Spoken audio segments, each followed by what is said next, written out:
Welcome back. This is the last segment, the final one towards the end of the program, and I'm joined on set for the next couple of minutes by Shinan Mbao on my immediate right here. She's the Youth Country Coordinator, Center for Study of Adolescence. Welcome, Shinan. Good morning. Josephine Achieng on my far right is a youth advocate, so is Arnold at the center, the only gentleman youth advocate. Thank you so much for coming. I do appreciate your time. Thank you. Well, when it comes to education on sex, it's equally important that we have it at the school level, because it will prepare the school-going children for a better society, a better outlook, and a better person out there. How important is it, before I come to an important article and the complaint raised by a local NGO in the country over the introduction of excuse me, homosexuality and abortion in some schools, which will have raised eyebrows, but equally, what is the important point that you are approaching to ensure that sex education, yes, is important, and this is how we are rolling it out? So thank you so much for having us. And I want to say that sexuality education is very important for any young person, especially from a very tender age, where a person is made to understand their body changes, how to handle themselves in terms of relationships, from the basics of good and bad touch for the children. And we think that sex education is very important because it helps young people make informed choices.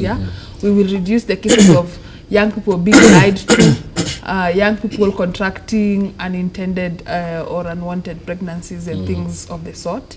So from where we sit as young people, we think it's very important for us to receive this kind of information, because many are getting into these loopholes because they don't have information, and so they are easily lied to or lured.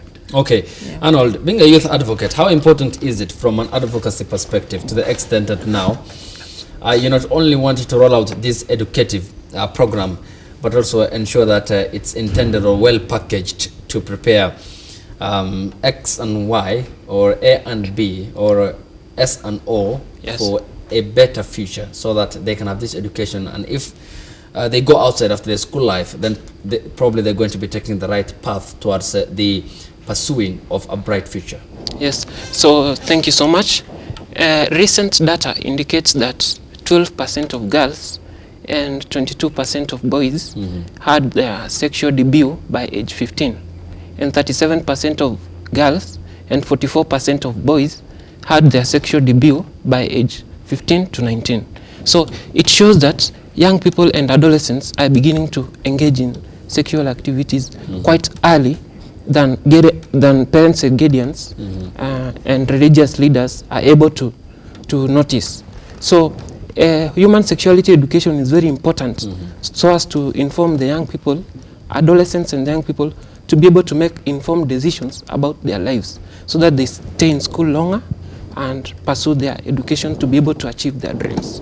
Yes. Okay, Josephine Achieng, it's equally important, but when you have increase in teen pregnancies and early, debut to what we're discussing here on the roundtable, it's equally is heartbreaking, isn't it, and mind-blowing when you have these statistics against you.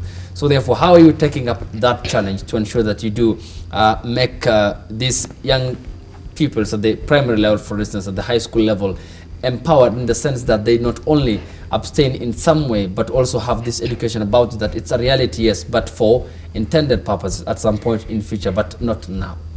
Oh yeah, so we don't usually just say it's okay to have sex. So when we are teaching about these things, you go from both perspectives, because we can't assume everybody is having sex. Every young person out there is having sex.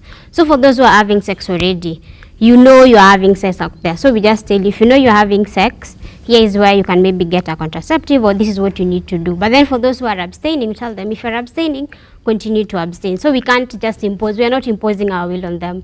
At the end of the day, we want is for them to finish their school, for them to get good jobs.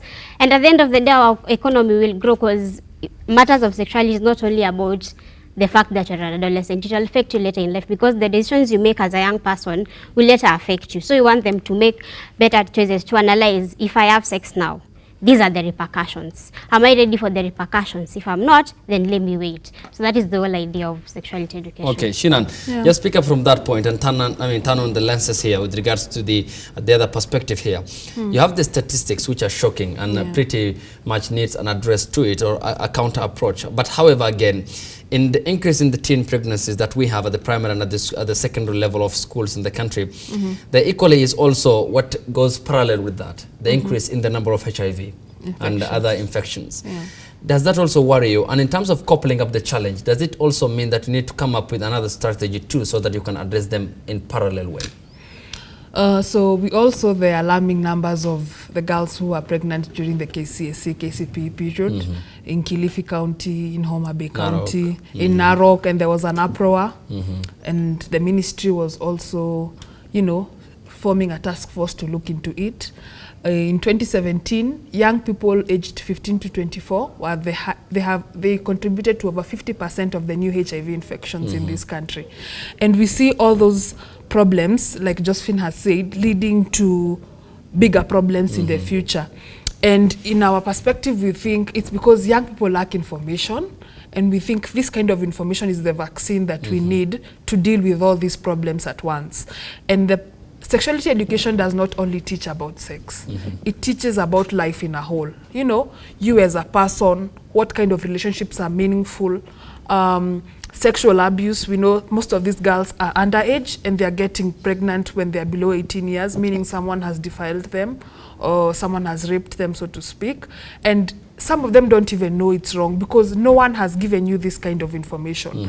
Some of them are being pushed into sex work because of poverty and things like that, but they don't know how to protect themselves from these kind of diseases. They're getting into bad company because no one has talked to them about what kind of relationships you should form. No one is actually giving these people the information. And sometimes we think it's the parents, the parents pushes the button to the teacher, the teacher pushes the button to the church, and at the end of the day, we lose it because as a parent, maybe I'm a bit of embarrassed to talk to my child about their lives, and I'll just use issue warnings, you know. I want you to go to school. I want you to work hard, and I'm not getting to the bottom of it, you know. So it's time we have these conversations, and we think the school is the best suited place to have these conversations, because if it's put in the school curriculum, all the children in this country will be able to be reached by this kind of information, which is very vital, complemented by science, math, and everything else that we do in school. Okay, now let me go to Arnold at the center, and I just want to pick up from the point that Shinan has left, and she mentioned three key stakeholders in the taking care of students or pupils when still under the care of the parents. And here I just want to emphasize and just want my microscopic approach to be on the parents, because they play a vital role. They are the institution that give birth to these children. But equally, when you are pursuing this path, you need help from them too. Because at some point, it's the abandoned child at home who will come and learn from the secondary environment, the school, where there's peer influence and thinks what's done there is right, instead, because you could not be taught right or well brought up from the homestead. So therefore, how do you reach out to the parents so that you can have that triangular approach, you, the church, the society, towards the attainment of one goal, bring up this child in the better way? So right now, we are always trying to reach out to parents and guardians together with other stakeholders like the Ministry of Education and the Ministry of Health, because we always emphasize everyone has a role to play to ensure that young people get access to factual sexual and reproductive health and rights information in order to be able to make responsible choices. So parents indeed are the first place from where young people should get information from concerning their reproductive health. And you find that most parents are afraid of discussing matters sexual health with their children. I urge parents and guardians to open up and be free with young people and adolescents so that they can be able to make responsible choices. Again, if we do not give them the factual information to respond to the questions that they're asking themselves, they will surely find it. They have access to mobile phones. They have access to the internet. Computers are everywhere. So you cannot hide the information from them. If you cannot give them the factual one, they'll find the unregulated content from the internet, which will most of the time misguide them. Okay. Yes. Because the first source is the parent and needs to take up that responsibility. Yeah. Well, Josephine, I'm coming to you on this particular note then. Is that parenting, the institution, is more than mere directions and instructions. It involves symbiotic relationship, opening up to the kid so that he can tell you all that he goes through.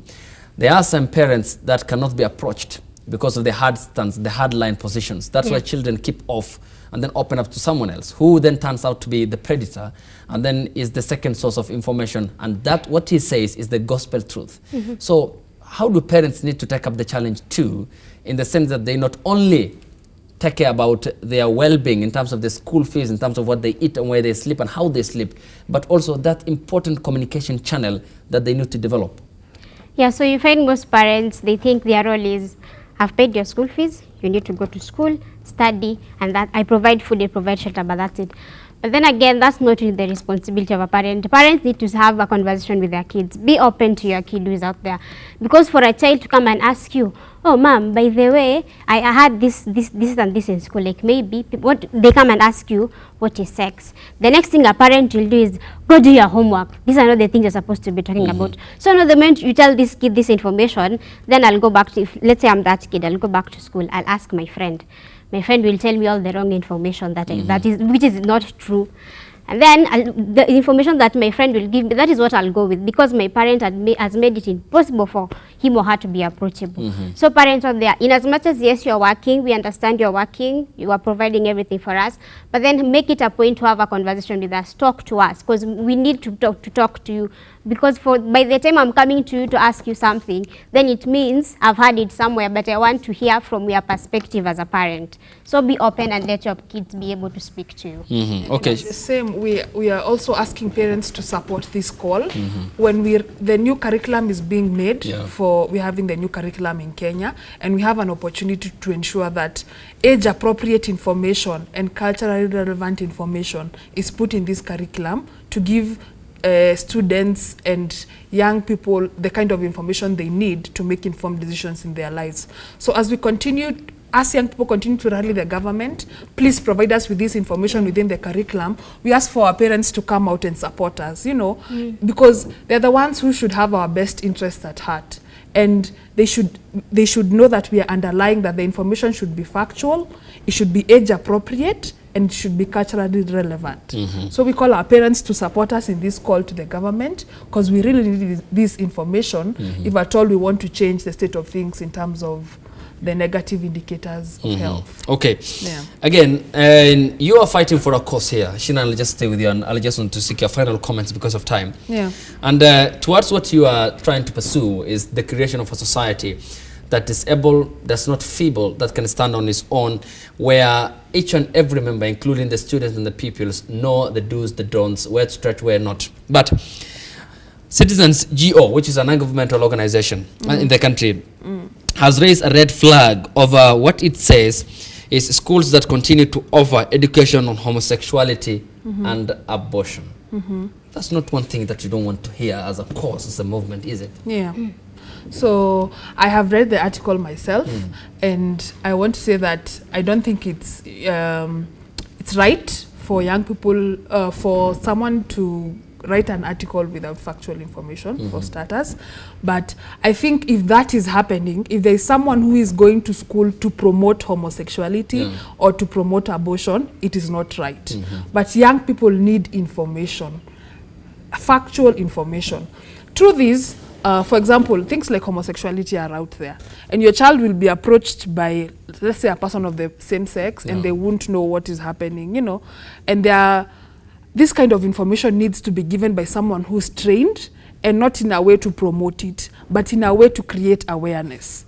And what I would ask is, for those of us who are for sexuality education and for those of us who are not for sexuality education, we need to sit down and see, where is our disagreement point? Are we just fighting each other because we don't know the other person's stand, and we are just kind of speculating facts? But there's one thing that we all agree, that as young people, our children need information that will enable them make informed choices.